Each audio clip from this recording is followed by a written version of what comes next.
नमस्कार। आज आपण पर्यावरण शिक्षण यामध्ये परिसंस्था इकोसिस्टीम याविषयी अभ्यास करूया। आपल्याला माहित आहे की आपल्या अवतीभवती असणाऱ्या वातावरणामध्ये सजीव निर्जीव घटक असतात।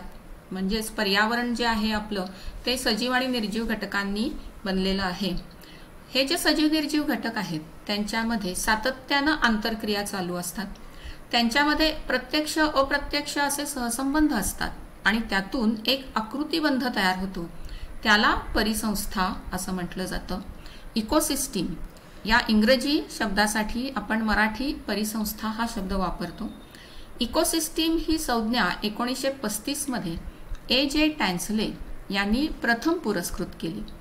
इकोसिस्टीम हा शब्द आपण इको प्लस सिस्टीम असा घेऊ शकतो। ह्याच्यामध्ये इको म्हणजे पर्यावरण आणि सिस्टीम म्हणजे तंत्र किंवा प्रणाली। म्हणजेच पर्यावरणातील जे सजीव निर्जीव घटक आहेत त्यांच्यामध्ये तयार होणारी जी एक प्रणाली आहे तिला इकोसिस्टीम किंवा परिसंस्था असं म्हटलं जातं। याची व्याख्या पाहूया आपण। पर्यावरणातील सजीव आणि निर्जीव घटकांच्या समन्वयातून निर्माण झालेली स्वयंपूर्ण जीवन प्रणाली म्हणजे परिसंस्था होय। पर्यावरणातील सजीव आणि निर्जीव घटक यांच्यातील क्रमबद्ध आंतरक्रियांचे वैशिष्ट्यपूर्ण संघटन म्हणजे परिसंस्था होय। म्हणजे पर्यावरणामध्ये जे सजीव निर्जीव घटक आहेत त्यांच्यामध्ये आंतरक्रिया घडत असतात, पण त्यांच्यामध्ये काही क्रमबद्ध अशा आंतरक्रिया आहेत, त्यांचं संघटन म्हणजे परिसंस्था किंवा सजीव आणि निर्जीव घटकांच्या सहसंबंधातून समन्वयातून निर्माण झालेली ही परिसंस्था आहे। ह्याचा अधिक अर्थ आपल्याला परिसंस्थेचा अधिक अभ्यास केल्यानंतर लक्षात येईल। या परिसंस्थेचे जे घटक आहेत त्यांचं कार्य थोडक्यात पाहू आपण। कोणतीही परिसंस्था असो त्याचे महत्त्वाचे दोन घटक, एक निर्जीव किंवा अजैविक घटक आणि दोन सजीव किंवा जैविक घटक। ह्या अजैविक घटकांचे पुन्हा आपल्याला भौतिक घटक आणि रासायनिक घटक असे दोन प्रकार सांगता येतात। पुन्हा रासायनिक घटकांचे असेंद्रिय पदार्थ सेंद्रिय पदार्थ असेही घटक सांगता येतात, पण इतकं खोलात न जाता आपण अजैविक घटक कोणते हे पाहूया। तर हवा, पाणी, खनिजे, मृदा, सूर्यप्रकाश हे भौतिक घटक, त्याचबरोबर हायड्रोजन, ऑक्सिजन, नायट्रोजन, लोह, सोडियम, पोटॅशियम, तसंच प्रोटीन्स, कार्बोहायड्रेट्स ह्या सगळ्या घटकांचा समावेश हा अजैविक घटकांच्यामध्ये होतो। तर सजीव किंवा जैविक घटकांच्यामध्ये पहिला घटक आहे उत्पादक।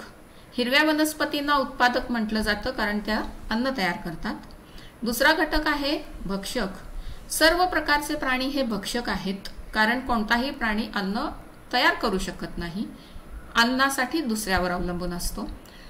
त्याचे पुन्हा प्राथमिक भक्षक, द्वितीय भक्षक, तृतीय भक्षक असे प्रकार पडतात। आणि तिसरा घटक आहे तो विघटक।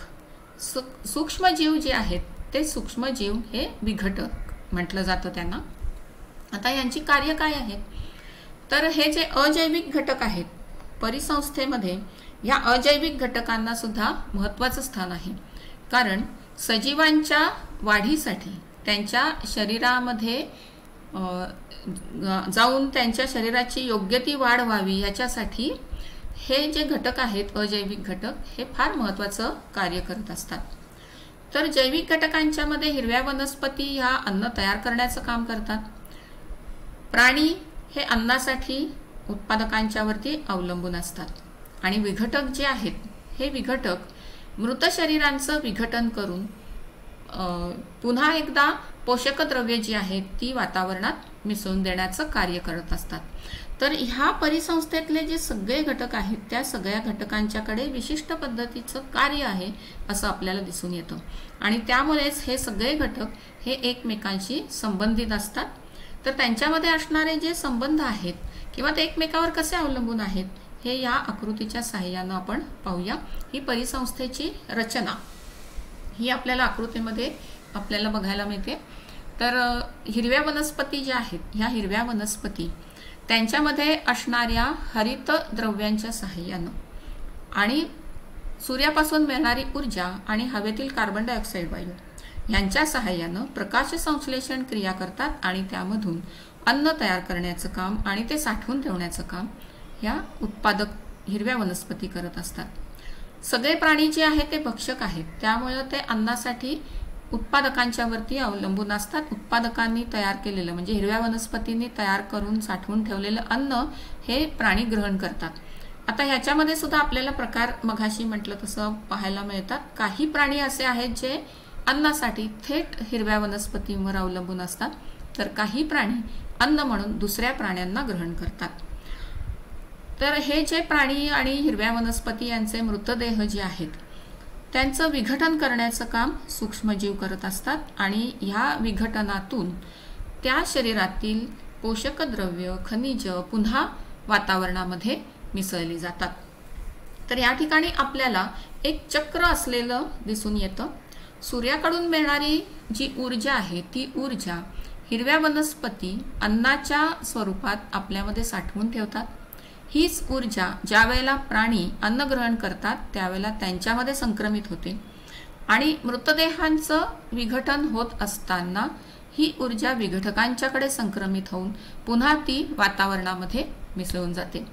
तर या ठिकाणी ऊर्जा ही सूर्यापासून पुन्हा वातावरणामध्ये परत येते. तर इथं एक चक्र ऊर्जेचं आपल्याला पाहायला मिळतं आणि त्यावरून परिसंस्थेची आणखी एक व्याख्या आपल्याला इथं बघता येते.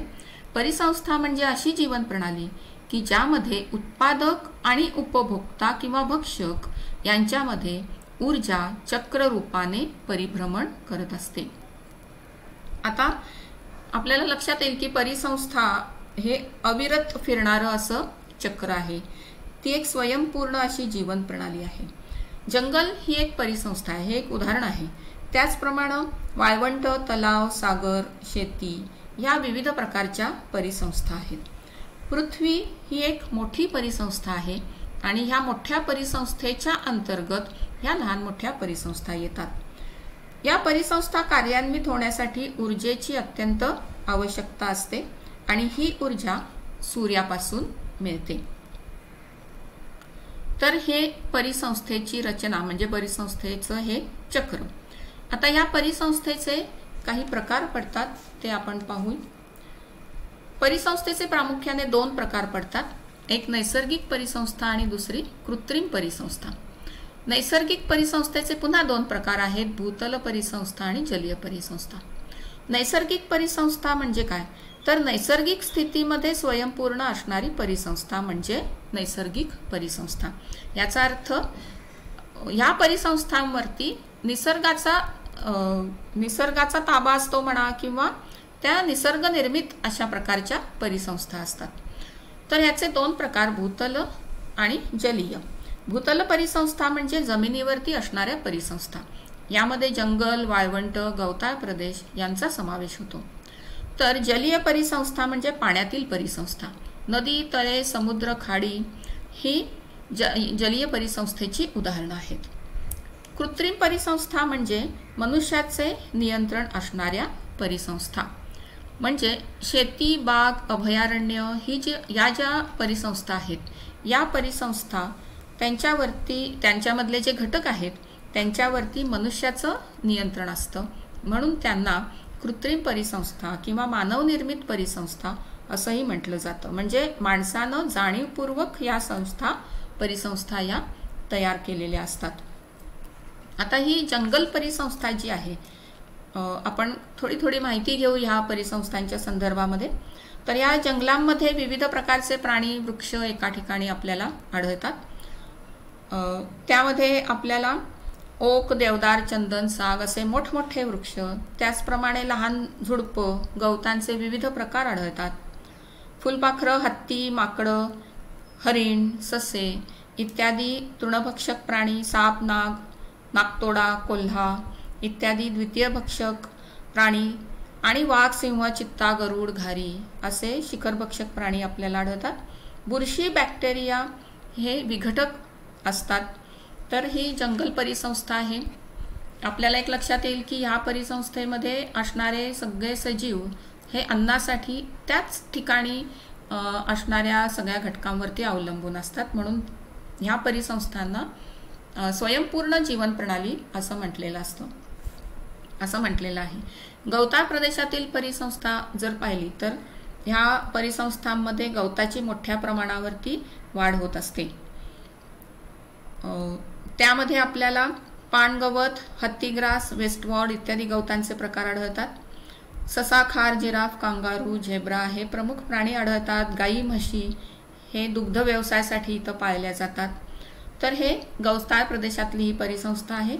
वाळवंटीय परिसंस्थेमध्ये आपल्याला लक्षात असं येतं की वाळवंट जर म्हटलं तर पावसाचं प्रमाण वाळवंटामध्ये खूपच कमी असतं आणि तिथलं तापमानही जास्त असतं, त्यामुळे बाष्पीभवन हे अधिक होतं। पाण्याची साठवण क्षमता जी असते ती खूप कमी असते, त्यामुळे निवडुंग, कॅक्टस ह्यासारख्या कमी पाण्यावर तग धरणाऱ्या वनस्पती या ठिकाणी असतात। इथला उंट हा प्रमुख प्राणी असतो। त्याची शरीररचना तेथील वातावरणाशी समायोजित अशा प्रकारची असते। बाभूळ, खजूर, खुरट्या वनस्पती या ठिकाणी आढळतात। त्याचबरोबर उंदीर, रानमांजर, सर्प, विंचू असं पाण्याची गरज कमी असणारे प्राणी इथं आढळतात। या ठिकाणी असणाऱ्या वातावरणाशी समायोजित अशी शरीररचना ही सगळ्या वनस्पतींची आणि प्राण्यांची असते। समुद्र परिसंस्थेमध्ये आपण बघतो की पृथ्वीचा 71% भूभाग पाण्यानं व्यापलेला आहे। त्यापैकी 97.41% पाणी हे समुद्रात खाऱ्या स्वरूपामध्ये आहे। तर ह्या परिसंस्थेमध्ये सागरी वनस्पतींची वाढ होते। शैवाल ज्याला म्हणतो आपण, ते सागरी वनस्पती, त्याच्यावरती उपजीविका करणारे लहान मासे, झिंगे असतात। मोठे मासे हे द्वितीय भक्षकाच्या स्थानी असतात। नदी परिसंस्था आहे। नदीचे पाणी प्रवाही असते। नदीत जो गाळ असतो त्या गाळामध्ये वनस्पती प्राणी यांची वाढ होते आणि पानगवत, शेवाळ, जलवनस्पती आढळतात। खेकडे, मासे, बेडूक, कासव, मगर, सुसर असे प्राणी इथं आढळतात। आणि तळ किंवा सरोवर परिसंस्था, ह्या तळ्यांमध्ये किंवा सरोवराचा जो विस्तार असतो किंवा तळ्याचा जो विस्तार असतो त्यावर परिसंस्थांचं स्वरूप हे अवलंबून असतं। सरोवराच्या किनारी भागामध्ये उथळ पाण्यामुळे गवत आणि वनस्पती वाढतात। या ठिकाणी कृमी, अळी, उभयचर प्राणी आढळतात। खोल पाण्यामध्ये मासे, खेकडे, मृदुकाय प्राण्यांचं वास्तव्य असतं। जलपृष्ठावरती प्लॅन्क्टन हे वैपुल्य असतं। तर ही तळ किंवा सरोवर ही परिसंस्था, आपण कुठलीही परिसंस्था घेतली तर ती परिसंस्था स्वयंपूर्ण असते, म्हणजे सजीवांच्या वाढीसाठी आवश्यक असणारे अन्न जे आहे ते त्यांना त्या ठिकाणी मिळतं। त्यामुळं परिसंस्था ही जीवन प्रणाली आहे, ती स्वयंपूर्ण अशी जीवन प्रणाली आहे असं आपण सांगू शकतो। तर आज आपण परिसंस्था म्हणजे काय, परिसंस्था ते घटक कोणते आहेत परिसंस्थेचे, ते कसे एकमेकांवर अवलंबून असतात आणि परिसंस्थेचे प्रकार कोणते आहेत, तर ह्या सर्वाविषयी माहिती आपण घेतली।